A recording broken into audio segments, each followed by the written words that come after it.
warahmatullahi wabarakatuh. Kami dari kelompok 5 ingin mempresentasikan hasil kerja kelompok kami yang berjudul Studi Kasus dalam mata kuliah Seminar Proposal. Baik, izin memperkenalkan diri, nama saya sendiri Ayu Lestari, pemateri pertama yang akan menjelaskan tentang pengertian dari studi kasus.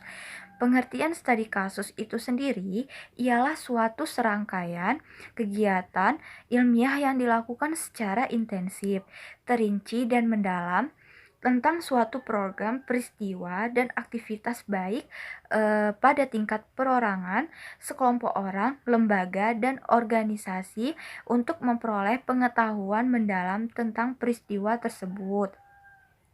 Pada umumnya, penelitian studi kasus adalah hal yang aktual dan unik, bukan sesuatu yang sudah terlewati atau masa lampau. Ditinjau dari wilayah, maka penelitian kasus hanya mencakup subjek atau daerah yang sangat sempit. Jika ditinjau dari sifat penelitian, kasus lebih mendalam, konsekuensi dari penelitian kasus yang dilakukan dengan baik adalah bahwa penelitian tersebut harus dilakukan dalam waktu yang cukup lama. Misalnya, terjadi sesuatu yang unik dalam suatu kelas, di mana ada seorang siswa yang sangat berbeda dari siswa yang lainnya. Karakternya itu yang cukup keras, sering membantah, mudah marah dan mudah tersinggung. Tetapi di balik karakternya yang seperti itu, siswa ini memiliki prestasi belajar yang cukup sangat baik di atas rata-rata siswa yang lainnya. Jadi fenomena ini layak dijadikan penelitian kasus atau studi kasus. Sekian dari saya. Selanjutnya akan dilanjutkan pemateri kedua, yaitu Iren Ania Permatia.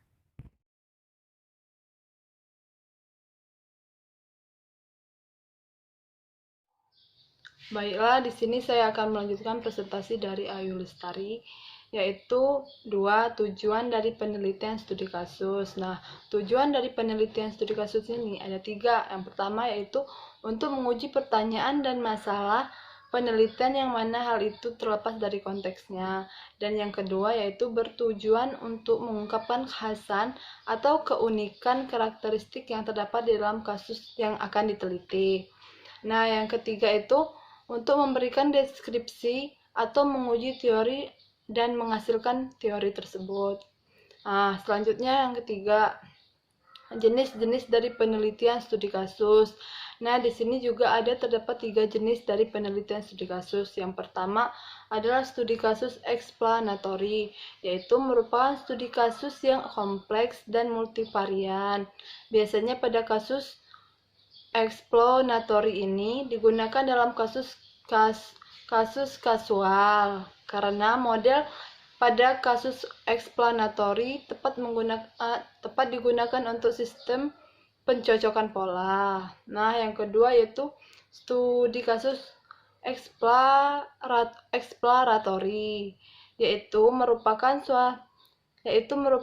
suatu pengumpulan data di lapangan dapat dilakukan sebelum adanya pertanyaan. Nah, selanjutnya, biasanya model penelitian seperti ini dianggap sebagai studi pendahuluan atau penelitian sosial. Selanjutnya studi kasus deskriptif.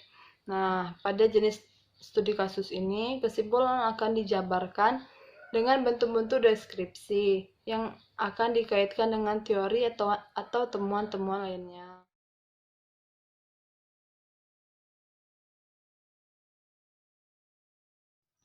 Assalamualaikum warahmatullahi wabarakatuh. Saya Muhammad Akbar Al-Hafif sebagai pemateri keempat, manfaat penelitian studi kasus. Menurut Mulyana, terdapat manfaat studi kasus. Yang pertama yaitu studi kasus merupakan sarana utama bagi penelitian emik, yakni menyajikan pandangan subjek yang diteliti. Artinya, studi kasus ini menjelaskan pandangan apapun yang akan diteliti. atau subjek yang akan diteliti. Yang kedua, studi kasus mendeskripsikan semua apapun kehidupan sehari-hari yang dialami pembaca atau peneliti sesuai dengan apa yang mereka ambil atau mereka teliti. Yang ketiga, studi kasus merupakan sarana efektif untuk menunjukkan hubungan antara peneliti dengan subjek atau informan, yang artinya studi kasus merupakan sarana efektif untuk menunjukkan hubungan antara peneliti dengan subjek yang akan diteliti atau masyarakat yang terlibat dalam suatu penelitian. Kemudian yang keempat, yaitu studi kasus memungkinkan pembaca pengukuran reliabilitas yang bukan hanya pengukuran gaya atau pengukuran berdasarkan objek atau fakta, tetapi juga keterpercayaan dalam suatu penelitian. Kemudian yang kelima, studi kasus memberikan uraian atau deskripsi yang diperlukan untuk penilaian terhadap pengujian sejauh mana penelitian yang telah dilakukan ini tercapai.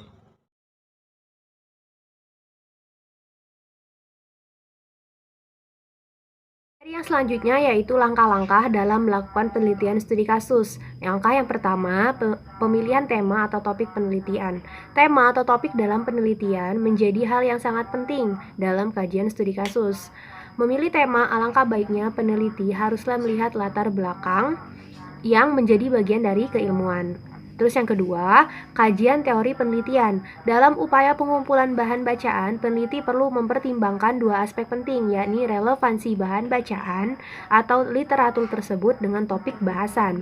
Yang ketiga, perumusan masalah. Perumusan suatu permasalahan perlu dilakukan untuk memperjelas masalah yang dihadapi. Yang keempat, pengumpulan data. Pada proses ini, peneliti dapat menggunakan beberapa teknik, diantaranya adalah wawancara, observasi, dan dokumentasi. Yang kelima, pengolahan dan analisis data. Pada proses ini, peneliti harus mengecek setiap data, menyusun data, melakukan pengkondisian pada data, mengklasifikasi data, dan mengoreksi jawaban atas hasil wawancara yang dianggap masih kurang jelas. Kemudian yang terakhir yaitu simpulan dan laporan hasil penelitian. Pada akhir proses penelitian, peneliti akan mengulang dan meringkas hasil temuan yang sudah dilakukan, kemudian membuat hasil kesimpulan temuan. Sekian dan terima kasih.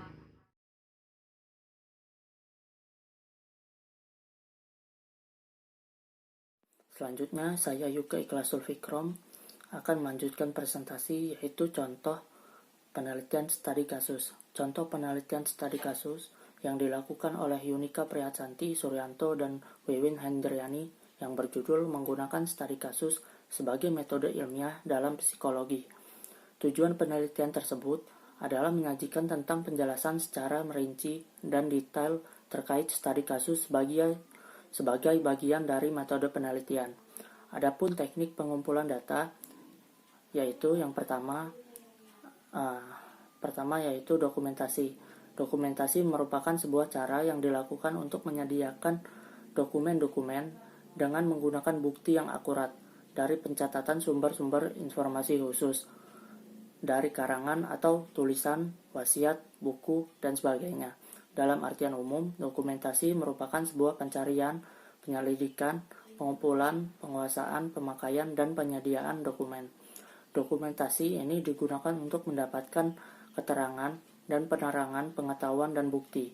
Dokumentasi biasanya juga digunakan dalam sebuah laporan pertanggungjawaban dari sebuah acara. Yang kedua adalah wawancara. Wawancara merupakan percakapan antara dua orang atau lebih dan berlangsung antara narasumber dan pewawancara. Tujuan dari wawancara adalah untuk mendapatkan informasi yang tepat dari narasumber yang terpercaya. Wawancara dilakukan dengan cara penyampaian sejumlah pertanyaan dari pewawancara kepada narasumber. Sekian, itu saja yang bisa kami sampaikan. Saya akhiri. Wassalamualaikum warahmatullahi wabarakatuh.